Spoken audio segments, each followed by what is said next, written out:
शिव कुमार बटालवी पंजाबी ज़बान का एक अजीम शायर, एक बहुत वड्डा नाम। पूरी दुनिया जिथे जिथे पंजाबी बोलन वाले ने, पंजाबी समझन वाले ने और पंजाबी अदब नाल दिलचस्पी रखन वाले जेड़े भी बंदे ने, उन्हां दे वास्ते शिव कुमार बटालवी का नाम एक बहुत वड्डा नाम है, जिन्हें पंजाबी अदब नूं शायरी दे जरिए, अपने गीतां दे जरिए एडा वड्डा खजाना दिता है कि जेड़ा रहंदी दुनिया तकर याद रखा जाएगा। शिव कुमार बटालवी चढ़दे पंजाब च एक शहर बटाला अक्तूबर 1937 दे विच पैदा होए और बड़ी छोटी उम्र दे विच ही उन्होंने शेर कहने शुरू कर दिते, गीत कहने शुरू कर दिते और उन्हों दे गीतां दा स्टाइल ऐसा सी कि जिस तरह लोक गीत मशहूर हुंदे ने ते उन्हों दी शायरी भी इसी तरीके नाल मशहूर होन लग पई और बड़ी छेती पूरे हिंदुस्तान दे विच उन्हों दे नाम दा डंका वजन लग पिया। 25 साल दी उम्र दे विच उन्हां नूं पूरा हिंदुस्तान जानदा सी कि पंजाबी दा एक अजीम शायर रब वल्लों इस धरती दे उत्ते एक तोहफा बन के आया और उन्हां दे गीतां दे जरिए पूरे पंजाब दे विच और पूरे हिंदुस्तान दे विच पंजाबी गीत बहुत मशहूर होने शुरू हो गए। 28 साल दी उम्र दे विच उन्हां नूं इंडिया दा सब तो वड्डा अदबी लिटरेरी अवार्ड, सहायता अवार्ड मिल गया सी। सिर्फ 35 साल दी उम्र दे विच वो अपना काम पूरा करके पंजाबी ज़बान नूं बहुत वड्डा अपने गीतां दा खजाना दे के ते बड़ी छोटी उम्र दे विच इस दुनिया तो टुर गए। लेकिन उन्हां दा नाम उन्हां दे गीतां दे जरिए, उन्हां दी कवितावां दी शक्ल दे विच रहंदी दुनिया तकर ना सिर्फ कायम रहेगा बल्कि हर बंदा उन्हां दे गीतां नूं लोक गीतां वांगू गाएगा।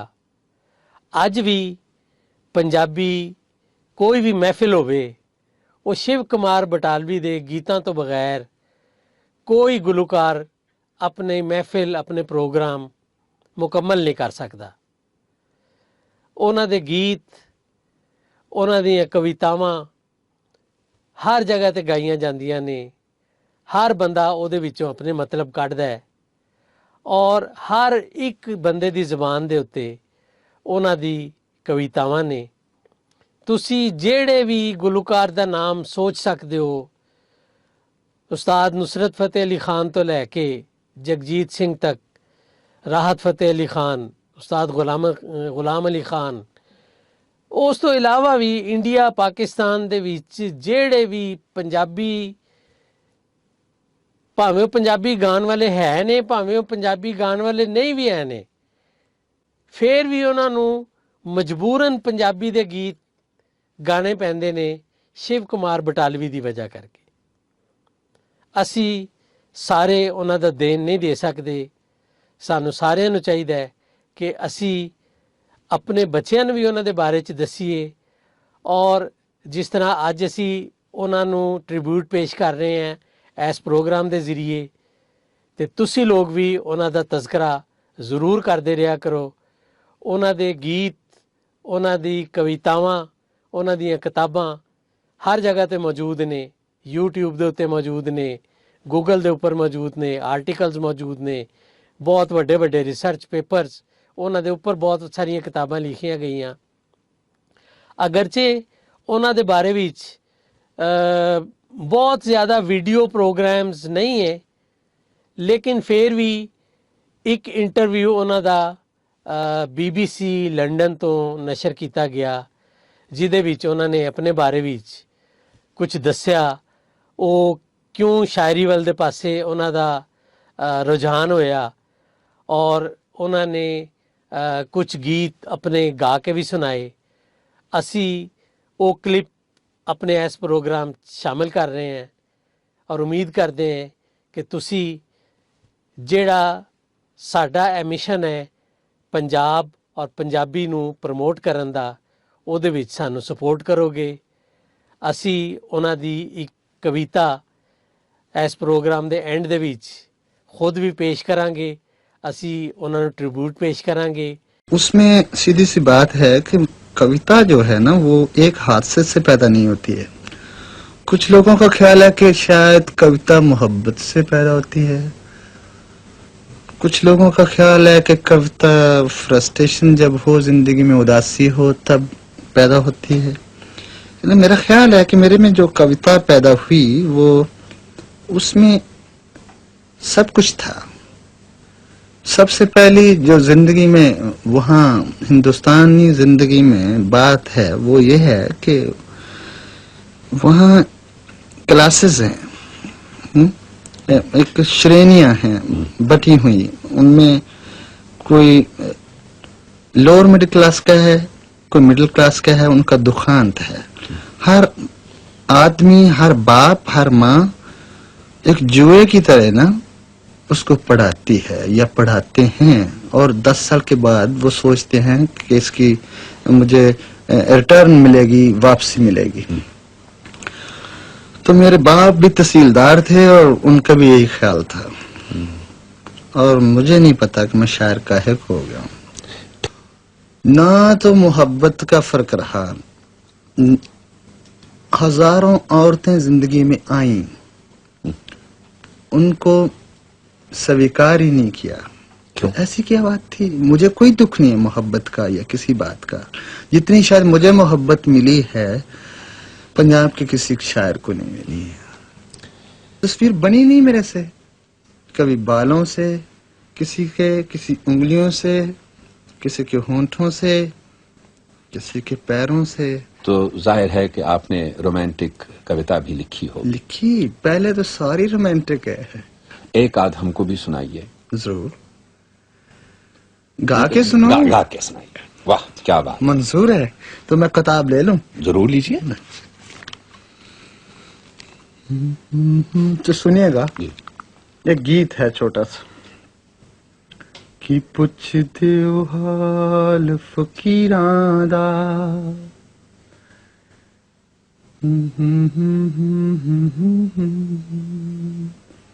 कि पुछदे ओ हाल फकीरां दा, साडा नदियों विछड़े नीरां दा, साडा हंज दी जून आया दा, साडा दिल जलिया दिलगीरां दा। ए जान दिया कुछ शौक जहे, वाह वाह। रंगा दा ही ना तस्वीरां है, रंगा दा ही ना तस्वीरां है। जद हट गए असी इश्के दी, मुल कर बैठे तस्वीरां दा। की पुछदे ओ हाल फकीरां दा, साडा नदियों विछड़े नीरां दा। जिंदगी, मेरा ख्याल है कि हम सब लोग ना एक वो स्लो सुसाइड, वो एक आराम से मौत मर रहे लोग हैं, और वही बात है। और ये हर इंटेलेक्चुअल के साथ होगा, जो भी बौद्धिक है उसके साथ ये तो ट्रेजेडी रहेगी, ये दुखांत रहेगा। वो मर रहा है हर पल। मेरा ख्याल जवाब पूरा था कि नहीं? ਵੈਸੇ ਤੇ ਉਹਨਾਂ ਦੇ ਹਜ਼ਾਰਾਂ ਗੀਤ ਔਰ ਨਗਮੇ ਹਰ ਗੁਲੂਕਾਰ ਨੇ ਗਾਏ ਨੇ, ਤੁਸੀਂ ਸਰਚ ਕਰੋਗੇ YouTube ਦੇ ਉੱਤੇ, Google ਦੇ ਉੱਤੇ, ਤੇ ਤੁਹਾਨੂੰ ਹਜ਼ਾਰਾਂ ਗੀਤ, ਹਜ਼ਾਰਾਂ ਕਵਿਤਾਵਾਂ ਉਹਨਾਂ ਦੀਆਂ ਮਿਲ ਜਾਣਗੀਆਂ। ਲੇਕਿਨ ਅੱਜ ਇੱਕ ਮੈਂ ਗੀਤ ਆਪਣੇ ਵੱਲੋਂ ਉਹਨਾਂ ਨੂੰ ਟ੍ਰਿਬਿਊਟ ਪੇਸ਼ ਕਰਨ ਵਾਸਤੇ ਉਹਨਾਂ ਦੀ ਨਜ਼ਰ ਕਰਦਾ ਹੈ। ਉਹ ਗੀਤ ਹੈ ਜੀ, ਮਾਏ ਨੀ ਮੈਂ ਇੱਕ ਸ਼ਿਕਰਾ ਯਾਰ ਬਣਾਇਆ।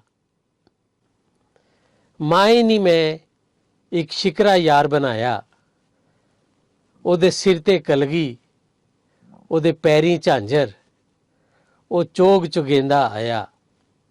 ਮਾਏ ਨੀ ਮੈਂ ਇੱਕ ਸ਼ਿਕਰਾ ਯਾਰ ਬਣਾਇਆ। ਇੱਕ ਉਹਦੇ ਰੂਪ ਦੀ ਧੁੱਪ ਤਿਖੇਰੀ, ਉਹ ਦੂਜਾ ਮਹਿਕਾਂ ਦਾ ਤਰਿਆਇਆ, ਤੀਜਾ ਉਹਦਾ ਰੰਗ ਗੁਲਾਬੀ, ਉਹ ਕਿਸੇ ਗੋਰੀ ਮਾਂ ਦਾ ਜਾਇਆ। ਮਾਏ ਨੀ ਮੈਂ ਇੱਕ ਸ਼ਿਕਰਾ ਯਾਰ ਬਣਾਇਆ।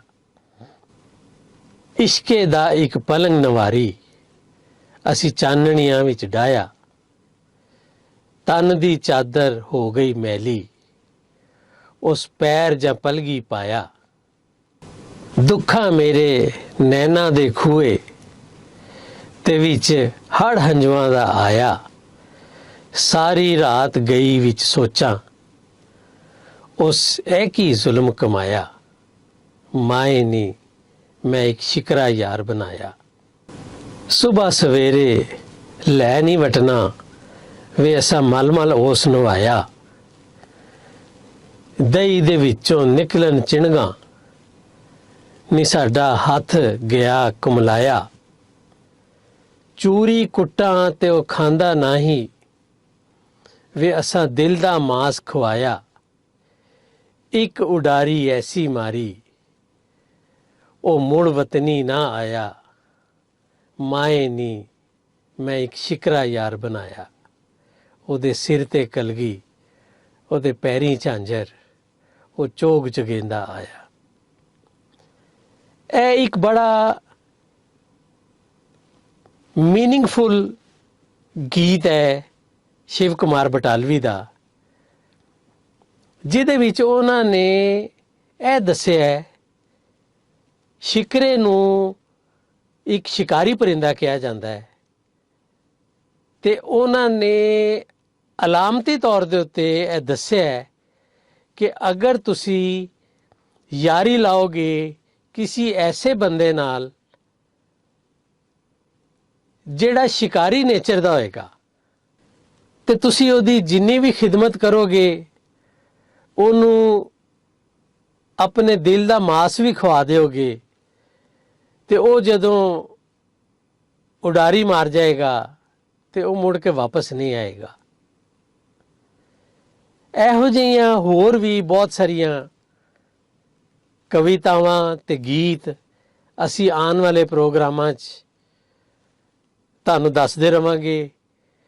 ਅਸੀਂ ਕੋਸ਼ਿਸ਼ ਕਰਾਂਗੇ ਕਿ ਉਹਨਾਂ ਦੀਆਂ ਜਿਹੜੀਆਂ ਬਹੁਤ ਮਸ਼ਹੂਰ ਕਵਿਤਾ ਨੇ ਤੇ ਗੀਤ ਨੇ, ਅਸੀਂ ਉਹ ਇੱਕ ਇੱਕ ਕਰਕੇ ਤੇ ਅਸੀਂ ਤੁਹਾਨੂੰ ਸੁਣਾਈਏ, ਤੇ ਉਹਨਾਂ ਦਾ ਮਤਲਬ ਵੀ ਨਾਲ ਨਾਲ ਦੱਸਣ ਦੀ ਕੋਸ਼ਿਸ਼ ਕਰੀਏ।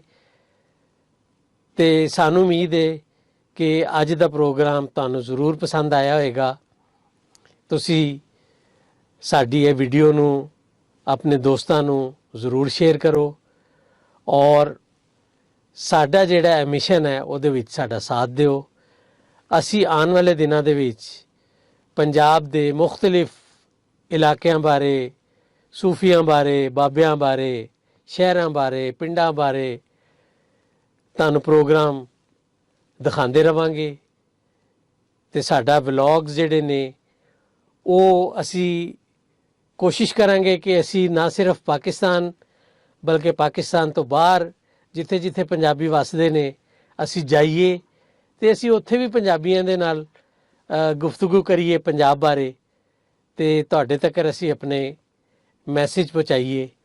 ਸਾਨੂੰ ਉਮੀਦ ਹੈ ਕਿ ਤੁਸੀਂ ਸਾਡੇ ਨਾਲ ਜੁੜੇ ਰਹੋਗੇ।